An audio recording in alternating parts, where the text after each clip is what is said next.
welcome everybody. Good morning, good afternoon, good evening, and welcome to those listening on the replay. As Chief Operating Officer of the ICCM, it's my pleasure to welcome Ultria to this call. And I just chatted to Arthur and asked if I could perhaps just give you my view of this technology as a practicing and experienced delivery agent for the application of some of this technology. So I've worked on buyer and sell side engagements, predominantly in the IT industry. And one of my previous engagements was around the application, the delivery of an AI platform, deploying natural language processing and machine learning and metadata analysis. So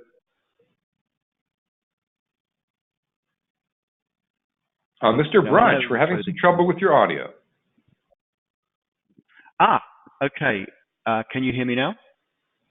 Yes, please. Okay, I shall continue. I'll hand over to you, Arthur, very quickly then.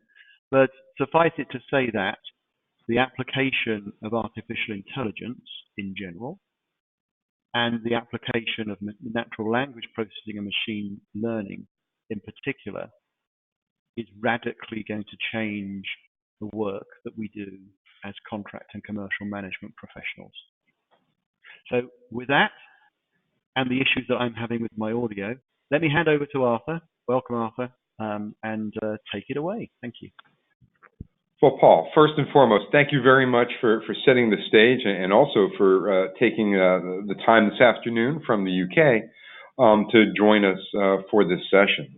Your views as a practitioner are certainly well valued, and I'm sure throughout our session today, we'll be seeking your insight and your counsel in terms of maybe some real world or practical examples, specifically as questions arise from the crowd.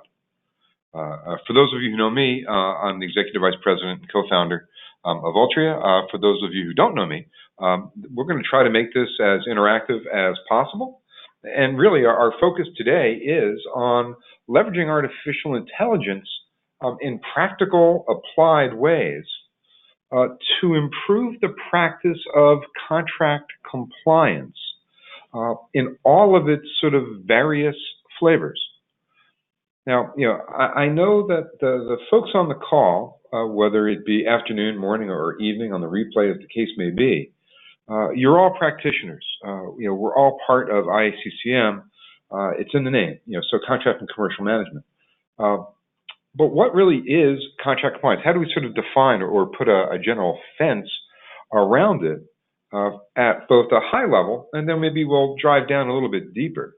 As a form of contract management, contract compliance is that practice to ensure that contracting parties are complying with both the sort of external regulatory governance, industrial standards, rules, and regs, as well as those commercial obligations and entitlements that we work so hard to craft into our agreements. And whenever we need to hold anyone accountable for anything, whether it's another party in a contract or a child, we need to make sure that we know what the behavior is today, and we also need to understand what the target behavior is in very specific and very meaningful ways. So compliance itself is not simply a goal, but in many ways, it's a means to achieve that goal. And the impact of contract compliance is ever increasingly important. Globalization in and of itself, we often blame many things, I think, on globalization. But when we look at a supply chain or a value chain, distributorship, customership, expanding over the globe, we end up with much more dynamic contracts.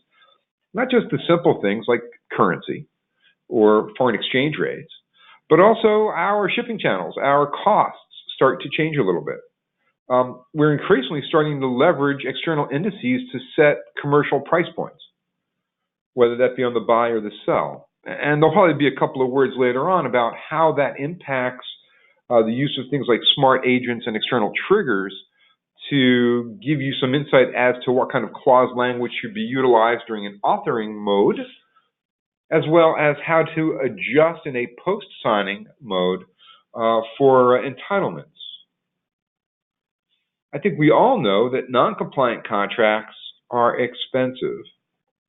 And whether it's an impact to penalties, exposure to risk, or worse, exposure to reputation degradation, it's in everyone's best interest to sort of, live up to the words and the spirit of a contract.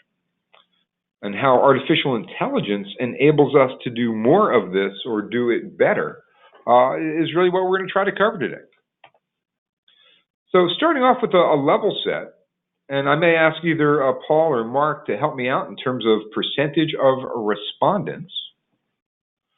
For which of the following 5 contract stages does our audience dedicate the most hours? So pick one. 1, contract authoring and negotiation. 2, internal review and approval. 3, post-approval, sign-off and execution. 4, post-execution, tracking of obligations. Or 5, reporting and analysis. And Mr. Hemingway usually leaves this poll open for, 30 to 45 seconds by the time I'm done speaking.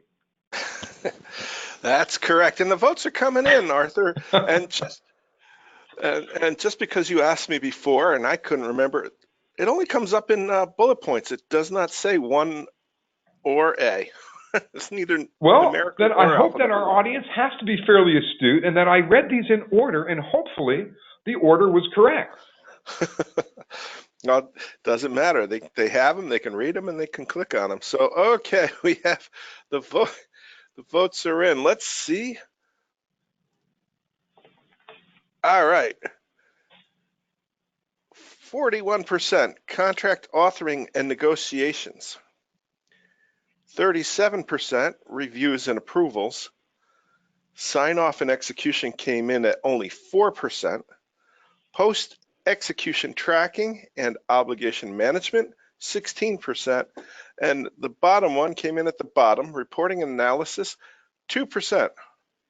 Very good. So if I read that correct, or if my memory is as good as I'd like to think, contract authoring, number 1, reviews and approvals, number 2, post-execution was number 3 in priority, followed by sign-off execution and reporting and analysis. You got that right. Excellent. I mean, one thing that says, though, is given the amount of folks who've turned out for today's event, and really it's shows sort of an interest in both compliance and perhaps also artificial intelligence, and both I think are very good things.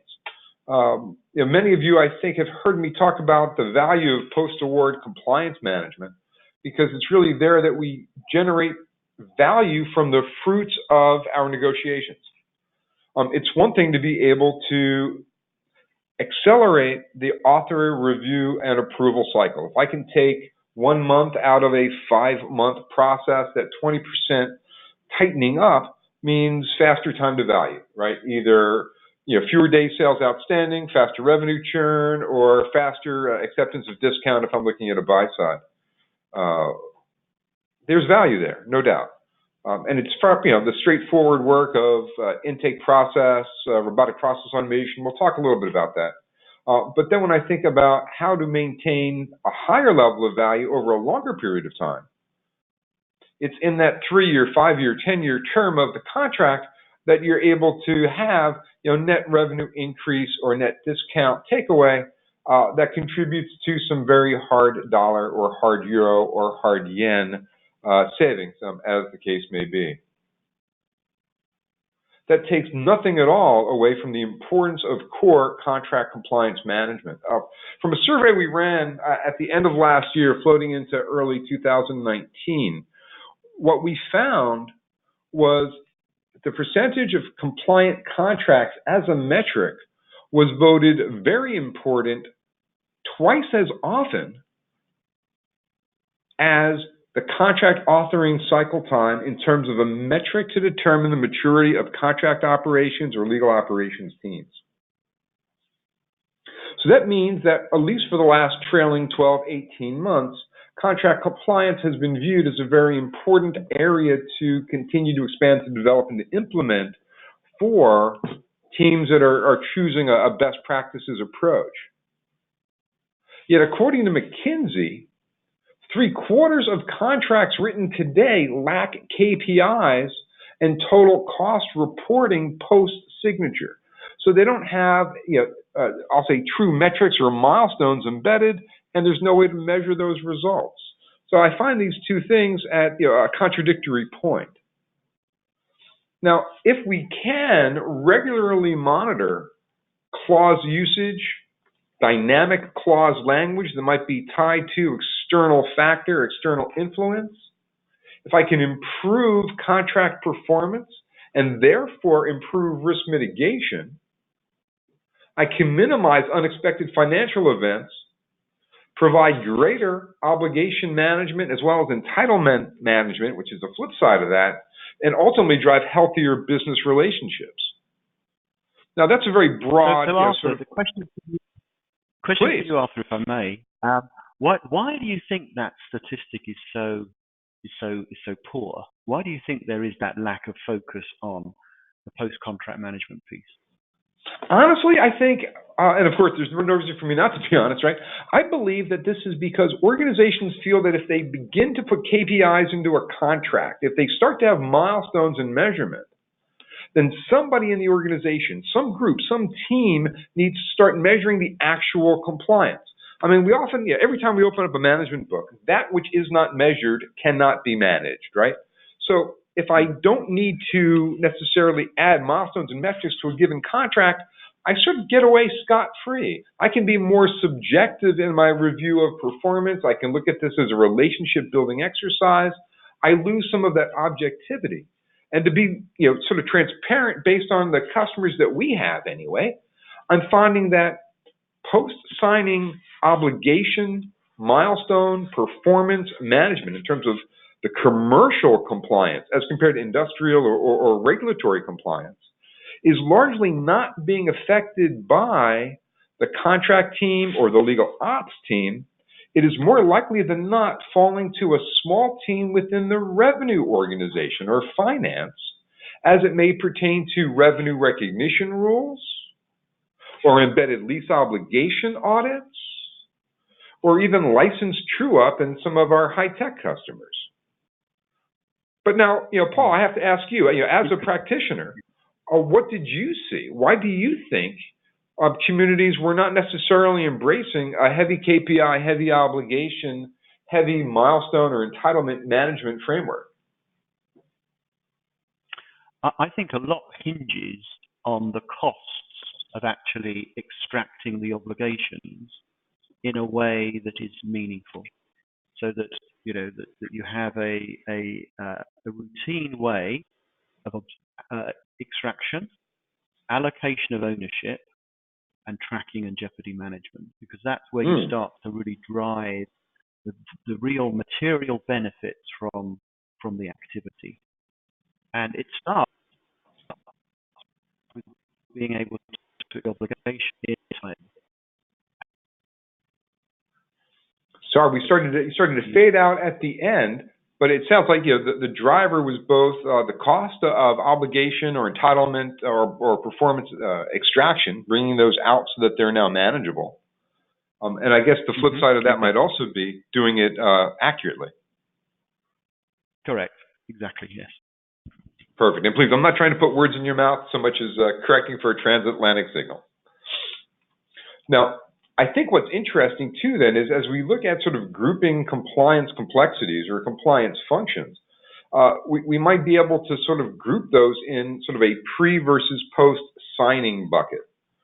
So whether it's ensuring that clauses and language are being used properly in accordance with a regulatory or industry best practice, something like GDPR or HIPAA or IFRS, these are things that are to be expected during the drafting and to some degree during the negotiation phase. Ongoing, of course, you'd like to be able to manage consistency and be able to affect changes or at least audit existing contracts based on changing regulatory, whether it be governmental or industry. Likewise, being able to leverage preferred wording from a clause library or a playbook. I'm surprised, in the years that we've been in the contract space, how excited people are to start implementing a clause library or smart clauses, or even just simple deal sheet, deal book, playbook kind of approaches, whether it be common template or common clause. But again, the costs, back to your point, Paul, of being able to manage and curate that seem to be overwhelming for some organizations. That's certainly someplace where we see applied AI being incredibly helpful. And I'll give a use case or two as we move forward. And then these last two bullets, compliance to operational performance, compliance to commercial terms, this is really after the agreements are signed. And this is where we start to really accelerate value coming from those executed contracts by both assisting in the obligation extraction and mapping and tagging, but just as importantly, providing some level of predictive risk based on a combined model of true objective performance with contract party and contract clause language. Really, I think we're looking at an overall increase in accuracy that comes with such minimal aggregate cost, because really labor is the largest cost to most contract operations or legal operations teams, that the more you can do with the flip of a switch and just let the cycles run versus manpower applied to searching and scanning, the better off a team is.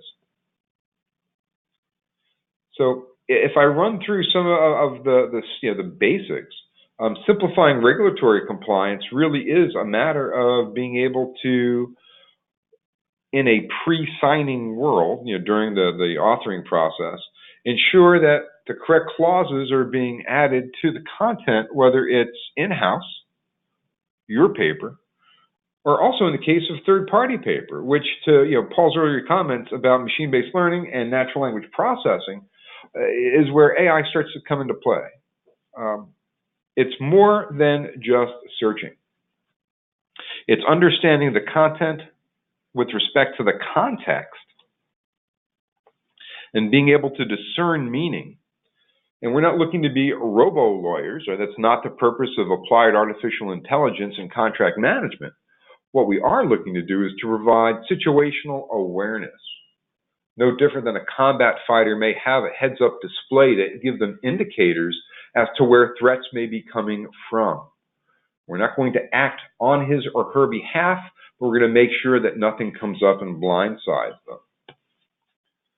Being able to do some of this in an automated fashion, and I'll just use something that we're all familiar with, GDPR as an example, is about leveraging the power of the machine, using learning sets and machine learning to train the AI engines, and I say engines plural, to be able to read agreements and to determine to what level an agreement needs to have a GDPR clause, and whether the wording in it already suffices to meet the current standard or may be somewhat out of date, and then recommend the actual amendment to correct or update that language.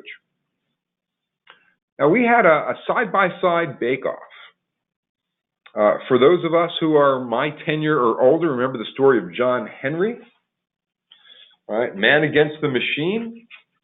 We had a customer ask us to run a comparison between their manual effort to do a GDPR audit on their European contracts and ours, and their 17-man-month project was replicated by software, including the generation of amendments, in about 12 hours, basically a day and a half.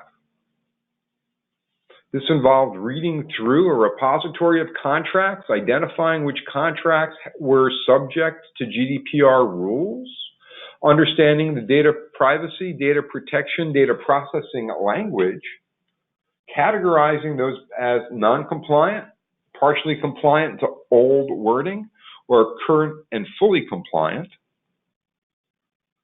and then generating amendments to rectify or correct or bring up to speed those particular agreements, and then present those to counsel or the legal professional for review and basically pressing the send button.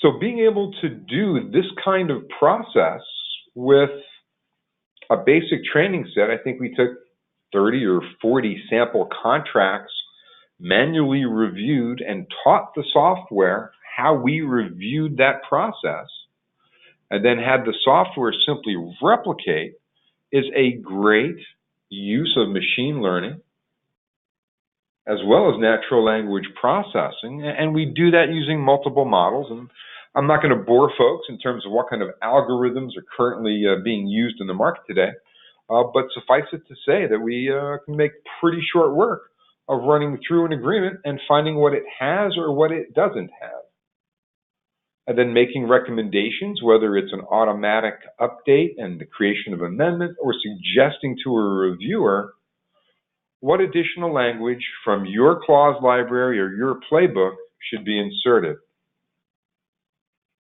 And because it's so easy, I know, easy is a four-letter word we don't like to use. It's like auto and help, right? At least for those of us in the tech space. But it's relatively straightforward and transparent to train AI engines to understand a particular construct and the constraints for any given industry. So we've seen great effect in healthcare, pharmaceutical, transport, logistics, finance, and insurance.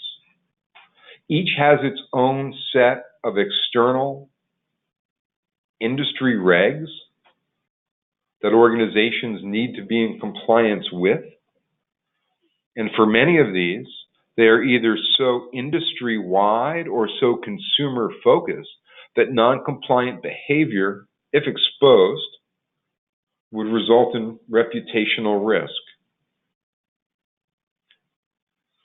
So the ability to execute and identify for these simple external regulatory compliance is really part of what we're all looking to do as contract management professionals. Now, when it's simply internal best practice and ensuring that the clause libraries or the templates that your team has been patiently curating over the years are being followed, it comes down to basic economies. We want people to use the clauses that are approved because, well, it makes things consistent. If I needed to change a clause later due to either a commercial, regulatory, or business change, I know that I only have to change it in one place, and I should be able to push this out, make simple amendments.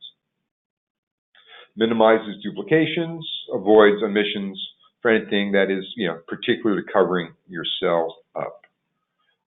Being able to do this consistently, regardless of the source, in today's ever-increasing world of connections to outside agents, distributors, licensees, to be able to have automatic feeds from customer order management platforms or supplier relationship platforms to generate sort of best first draft based on captured metadata is the direction we're all moving in.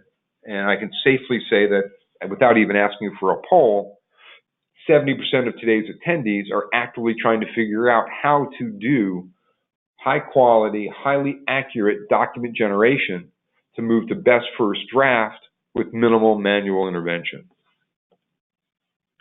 To do that, we need to be compliant with our clauses, not just for those clauses that we author and that we curate, but when we need to compare clauses to third-party paper or to assess either supply chain or value chain risk,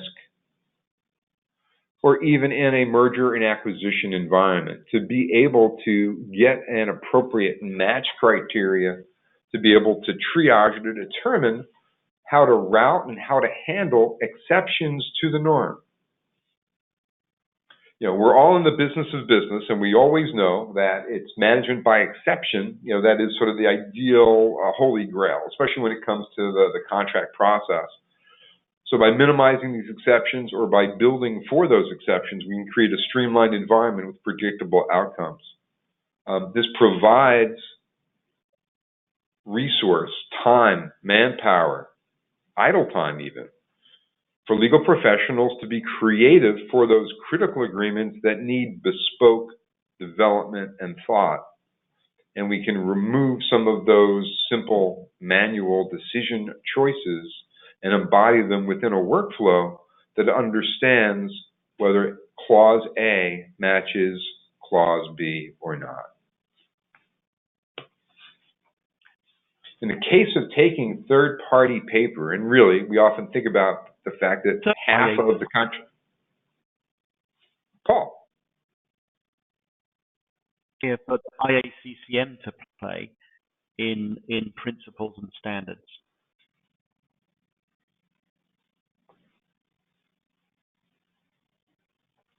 Sorry, your reference was comparison to IACCM principles and standards as a clause compliance match? Absolutely. There's a great role that IACCM can play here in setting the standards for those clause libraries in a way that's consistent with established and agreed principles and our standards. So that there's some value add there that's immediately available to our membership, just as a component of that compliance assessment. Oh, no, and that's both it's a tremendous advert as well to all the members here that they should take advantage of that capability from within the IACCM. Absolutely. And Ultria as a sort of a sponsor or working partner of IACCM, I'm happy to work with any of those organizations and the bodies within IACCM that are helping them advance the cause. Indeed.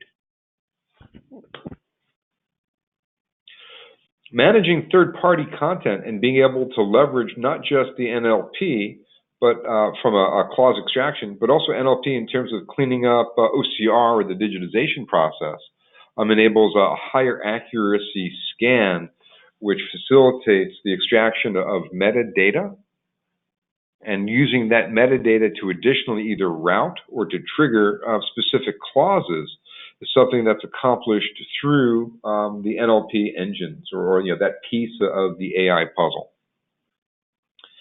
Oftentimes, and I'm surprised it hasn't come in yet, folks will ask, what are the different kinds of artificial intelligence?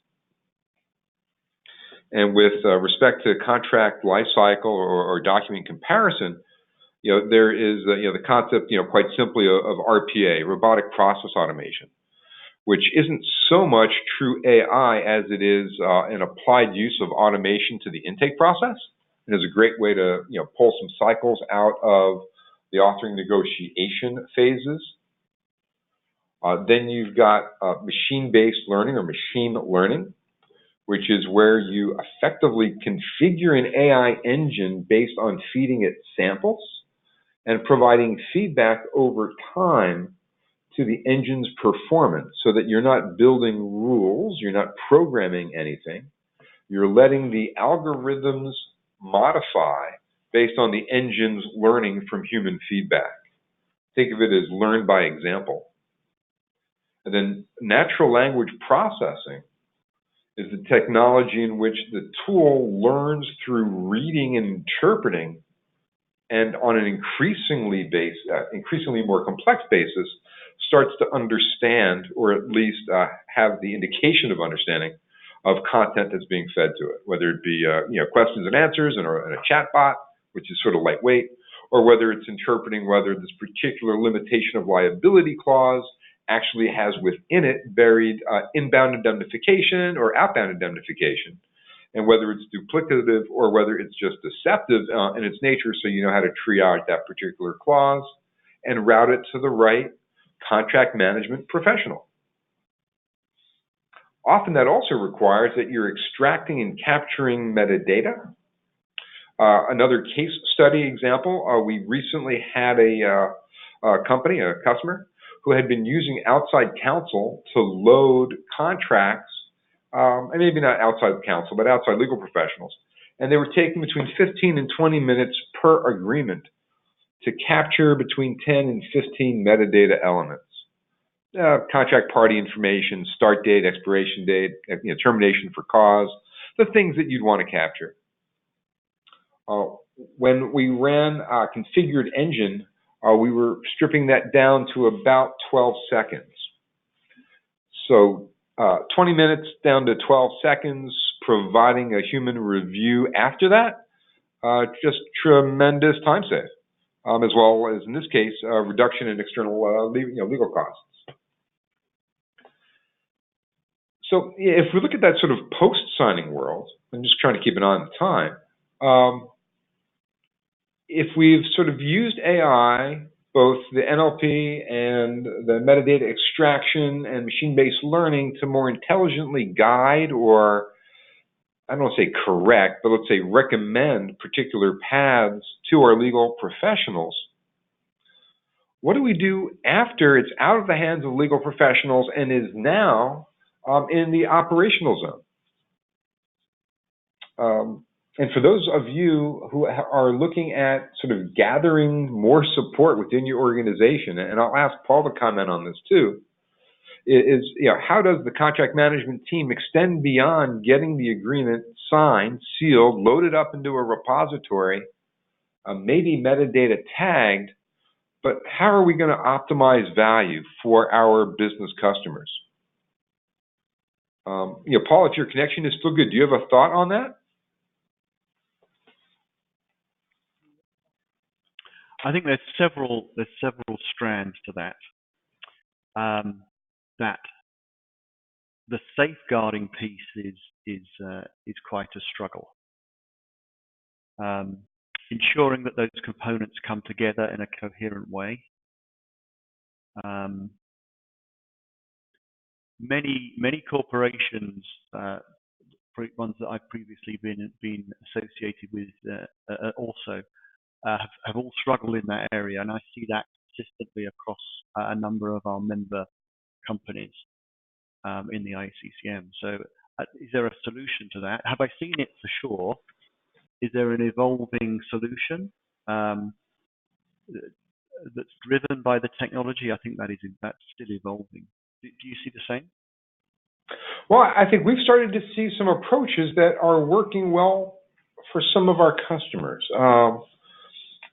So moving into that operational compliance mode, and we'll just do a quick level set for the crowd again, and then we'll jump. I should have thought about this. So this is like one of those cliffhangers. We'll come back in just a minute. Poll question number 2, and this will probably give us a better sense of our audience today. Where do you use artificial intelligence in your contract management processes today? So who's using natural language processing to improve the digitization? So let's say natural language processors in front of your OCR for taking images and extracting, converting to text. Or the second choice, A or B or 2, automating metadata extraction, pulling party information, effective date, value. Who's extracting clauses and categorizing clauses to capture things like most favored customer or termination for convenience? Or who's using AI to address contract compliance challenges? Or, I think a good catch-all, who is still looking at options? I'm not sure that's playing the field so much as gathering information. So NLP to improve OCR digitization, automating metadata extraction, extracting clauses, addressing contract compliance, or still learning. And Mark, we'll tap you again, if you don't mind, to give us a sense of... As the votes are coming in, I will remind everybody that you can ask your question at any time, and we'll get it to Arthur. Sorry, Paul. What were you going to say? No, I'm just saying I'm really looking forward to the results. So like, let's hurry up. Carry on. Okay, Mark, you heard Paul. Yep. What do we got? There's an I would overwhelming majority. Ha! right. 70. That's exactly what I was expecting to see. Yeah, 74% are still exploring options. So still identifying what artificial intelligence can bring to the table and working on that killer use case. That's where I think we are as a profession in the main. A small usage in NLP and metadata extraction, but the next, so that's 74% still exploring ops, and then the next largest one is 11% on clause extraction. So Very good. that's the real insightful statistic on the screen right now. So it's interesting. I mean, if I were looking at these same numbers a year ago, I would have asked, who's doing post-award compliance versus who's just on the fence and looking, and I would have seen the same kind of numbers, 70% learning. And now if I look at post-award, I'm probably looking at close to 50% of IACCM members, have moved beyond. So, Paul, I agree. I think that's not too surprising that we are where we are. I like to think that the technology has matured to the point where we're seeing predictable positive gains in accuracy and performance, even on some of those fringe areas or the corner cases. Improving OCR scanning or metadata extraction so that we're looking at 85% coverage and 80% accuracy, and doing it automatically, right? Having the machine get us to that point so that humans can push us over to, these farther edges. Good practical use. The other area that we're seeing, and this is currently in production with a couple of our customers, is being able to automate and intelligently predict compliance variance 1 or 2 cycles in advance. So when I say compliance variance, this could be deliverable, quality, commercial, payment, financial. These are all sort of traditional ways that you would objectively measure whether your contracting party is living up to their obligations. To be able to trend and to feed into a risk model that says, based on past performance over the last, 3, 4, 5, 7 months, here's where we're trending, and before we start to get into a non-performant environment, let's get some activity. And further, to be able to sort of generate a level of insight to be able to predict financial impact, or to be able to alert folks on both sides to act before a situation turns ugly. Now, how much of this is artificial intelligence versus, a well-designed process? Beauty is in the eye of the beholder.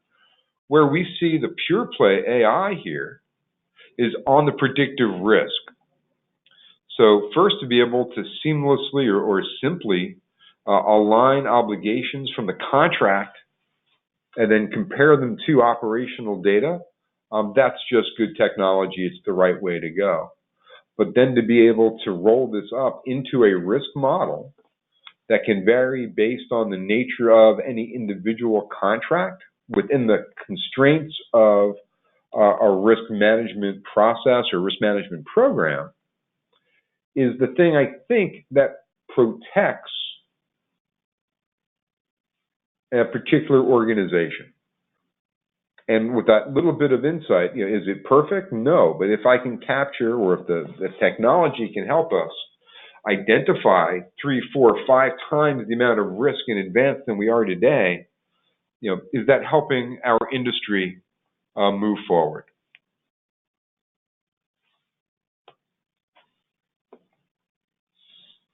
So we're seeing, in terms of just visualization and identification of these risk criteria that may float based on internal or external trends, being able to notify a contract manager or category manager or a party relationship manager that he or she needs to engage or he or she needs to have behavior changed in order to stay within the bumper, so to speak, is a value-add process. We are seeing direct environments for revenue recapture, as well as volume level discount capture from a savings on the buy side. And I guess I'll ask you, Paul, if you've got a war story or two, whether you've seen similar kind of benefits from being able to plug predictive risk modeling into a compliance infrastructure. This is a perfect use case, I think. Applying the technology to do obligation extraction to enable that management that you alluded to in your previous slide, that's powerful. But then to be able to put on top the risk mitigation is pushing it to its next level. Because if you think about obligations tracking, an obligation that goes Starting to lose you. certainly is a risk. There is a risk to delivery as a consequence of substandard operating performance around obligations. So this is a great use case. Is my point. Oh no, very much so. And I think when we first looked at an earlier risk model, where it's one thing to be able to predict, but to be able to mitigate and to some degree help with root cause by being able to trend across contract versions. Oftentimes this comes back to the negotiation stage where a decision was made that may not have been necessarily the right thing at the right time. Some of the things that we've seen, and this does get into that, I'll say straightforward commercial risk perspective, is when we start looking at, price or index changes. So, this is, whether or not you're looking at an annex for an ISDA, or whether you've got a commodities brokerage, or you are a transportation broker where you've got contracts based on, a fuel hedge. Being able to stay on top of these things through a smart agent is fairly straightforward. It's something that everyone would like to do. It's really not that hard, but people have to sort of commit to making it happen. Leveraging these variables to then feed into your performance monitor or your performance capture system. And I'm using a whole lot of really big words. I should stop that. Using external data to help you understand what the future value of a contract is going to be, or what the obligations or entitlements may be and how that may change, is a very simple decision tree to help you decide how to move forward. You can use it to trigger additional clauses or even the generation of amendment or the identification of behavior change, very similar to the risk mitigation that you would get for a regulatory or a statutory issue. By having separate teams do this, and again, I think we've seen revenue recognition, we've seen audit teams, but teams that are outside of contract management get tremendous demonstrable value, and all credit goes back to the contract team who sort of implements the framework. This is a great way to make friends in the business units. I have the call out here in front of me that says, according to Aberdeen Group, 60% of corporate litigation is related to contract disputes. I don't know whether that's a good number. I thought that was probably a little low. But of that group, 3/4 of them indicated that price change was the number reason between the dispute. More often than not, that's probably the vendor yanking up the price. But I'd like to think that in today's increasingly global world, with both labor arbitrage, energy arbitrage being a dynamic factor with tariffs changing on a weekly basis, we're writing more and more complex contracts, and being able to stay on top of obligation and entitlements by using smart agents and flexible predictive models is just an extra arrow in the quiver of today's contemporary commercial contract manager in order to monitor commercial compliance risks. Our final poll question, and then we'll start to wrap up, and I'd like to think that questions will continue to come in. Which of the compliance challenges does your organization typically face? So what's your top compliance challenge today? Simplifying regulatory compliance? All right, so these are things that are external, GDPR, FASB, IFRS rules, the like. Ensuring clause compliance, making sure that your contract authors and negotiators are using your clause libraries, maybe template libraries as well. Safeguarding your operational compliance, making sure you're not leaving revenue on the table, not taking advantage of savings discounts on buy-side contracts.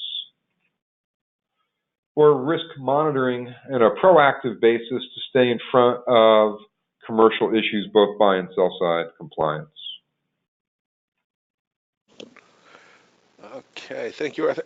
While the people are voting, I'll ask you a question that Sonia had put in. Does the Ultria system, can it be used for engineering and construction contracts, EPC contracts in both public and procurement, government and commercial markets? That's a fairly broad question. Okay, so yeah, at the risk of sounding like like I'm a sales guy, Sonia, yes. So contract milestones and contract obligations can be embodied. One thing that is a practical sort of cap, and this is just one thing that I find specific to the EPC and capital build, is if we're looking for a solution to manage the contract, or are you looking for a solution to manage the contracting process? So sometimes in the construction space, the next ask of a CLM is, can you also handle automatic payment release when a contractor makes a milestone? So what I would strongly suggest is to separate project management in an EPC world from contract management. Contract management, absolutely, we're a good fit.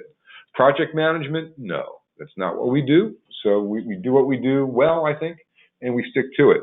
Public versus private, there's not that much of a difference until you start looking at things like FARs and DARs in the US, Federal Acquisition or Defense Acquisition Rules.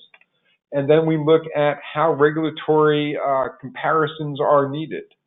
So full support there. Just every time you sort of step into the public space, everything slows down. So at the risk of sounding pithy, yeah, no worries. Something we can certainly do. Mark, how's the poll results? Well, their results are pretty interesting since they apparently copied one answer twice. But wait. I mean, you mean that, so you have to double up on the poll answer there? Yeah. I must have goofed up, but it is so hard to find good help these days. Yeah, I know. I can't imagine. Okay, what do we got, Mark? So the thing is, 42% monitoring commercial compliance risks takes the lead at 42%. Then we have insurance contract clause compliance at 30% if we add them both together, and simplifying regulatory compliance is 30%. So everything seems about even. Interesting. I'd be very curious, and maybe I can't really run an ad hoc poll, but I'd be curious to understand, of the monitoring commercial compliance risk, how much of that is monitoring the contract versus monitoring the contracting party? And that's just a thought, because I know when we look at our risk modeling today, in addition to a particular risk item, and we're very, very granular, and maybe this will also address, Sonia's indication. When we think about risk, we look at risk down to a contract line item, and we roll those deliverables up, both operationally and, let's say, commercially financed payment, et cetera, right, variations. At a line item level, roll that up for a weighted average or a weighted scale for that particular contract or schedule or subcontract, rolling up to the master agreement or a framework agreement, and then even further, the sum of those masters and frames against the contracting party. We then take contract party risk, which is typically a feed from a supplier relationship or party relationship or customer relationship platform for things like credit, payment history, things that are broader, even to the point of being able to incorporate geopolitical instability, depth of supply chain, those kinds of things.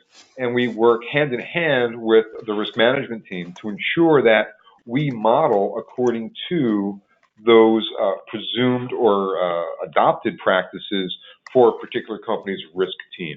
We're not coming out there and saying, this is how you should manage your risk. We're out there saying, we know how to manage risk at all of these levels.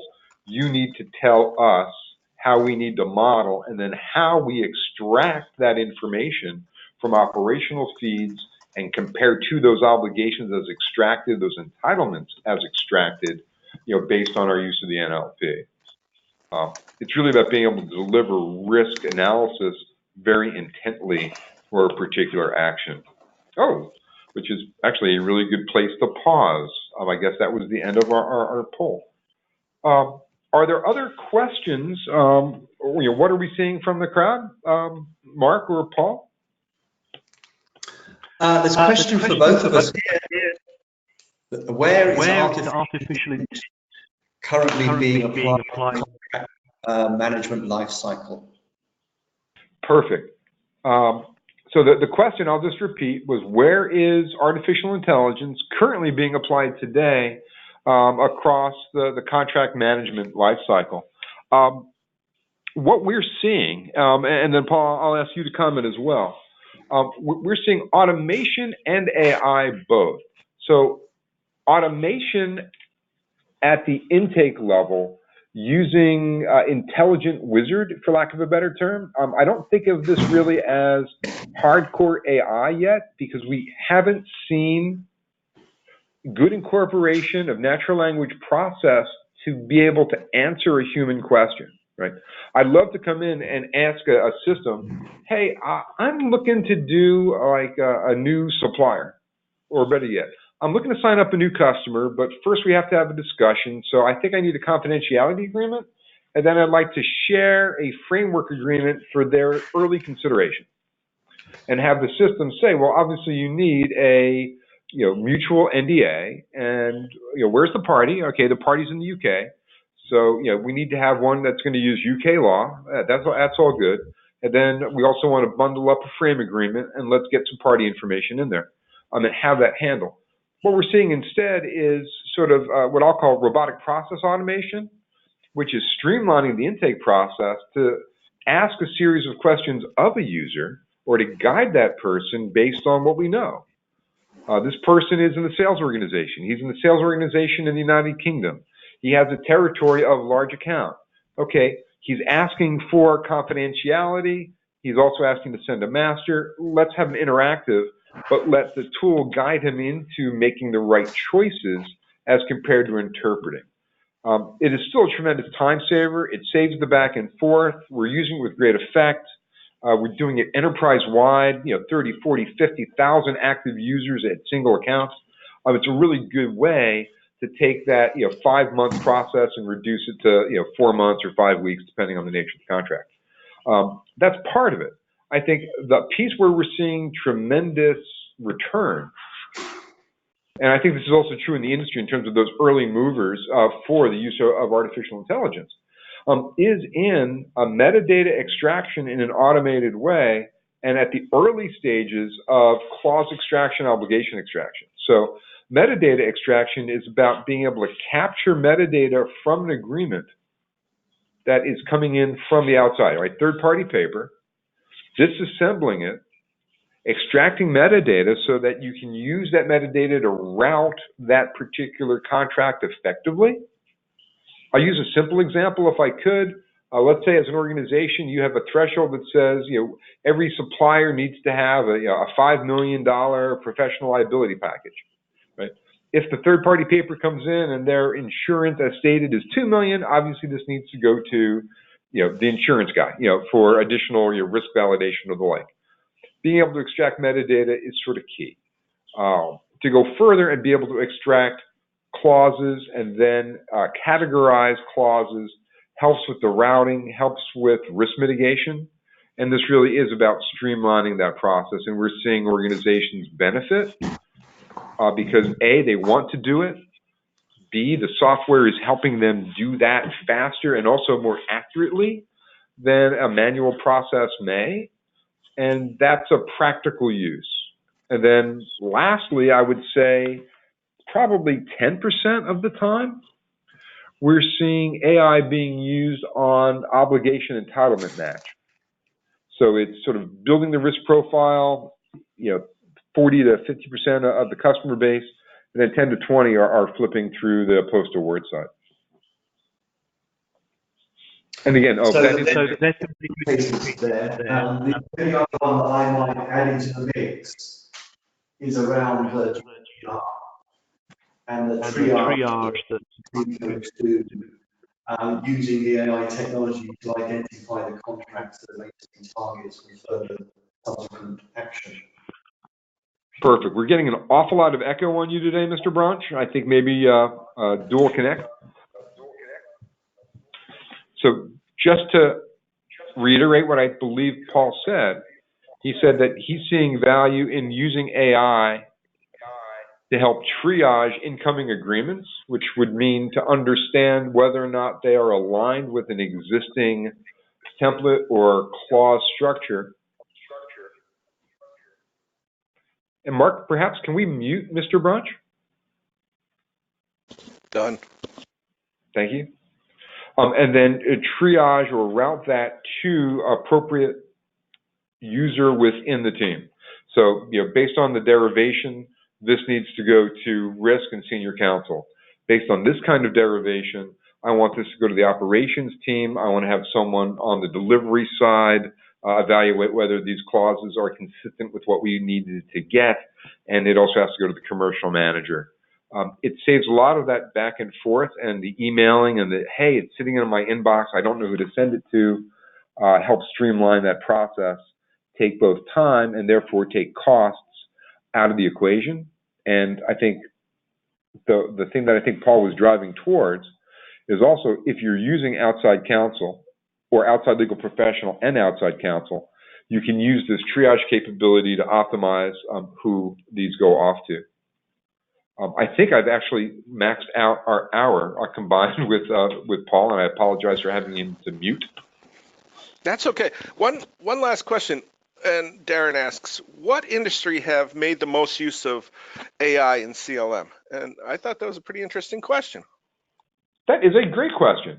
I'm not sure that this is going to come as a surprise, but what we find is there are two.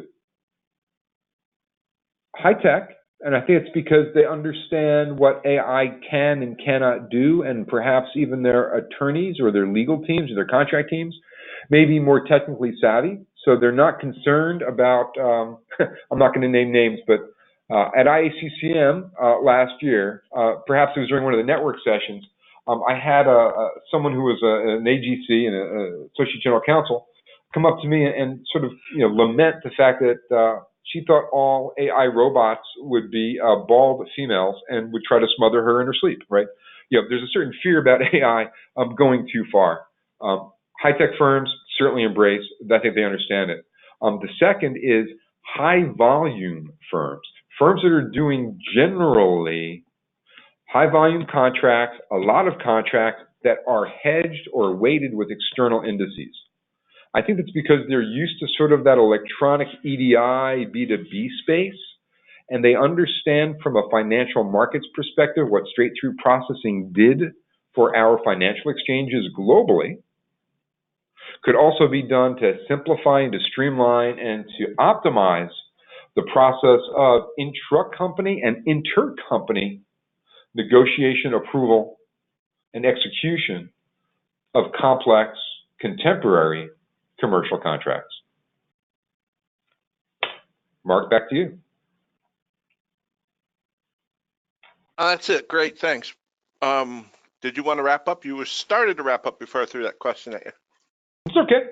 I know we're already past the end of the hour, so I'd like to thank everyone on behalf of Paul Branch, myself, Arthur Roget, and the IACCM team. Thank you all for joining. Please do visit the IACCM website. Take a look at how to leverage the things that Paul Branch mentioned, which were best practices, templates, and the like, as well as visit the Ultria site for any information we can provide. And heck, see you in Phoenix in a couple of months. Thanks, Arthur. We'll see you then. Look forward to it. Thanks, everyone.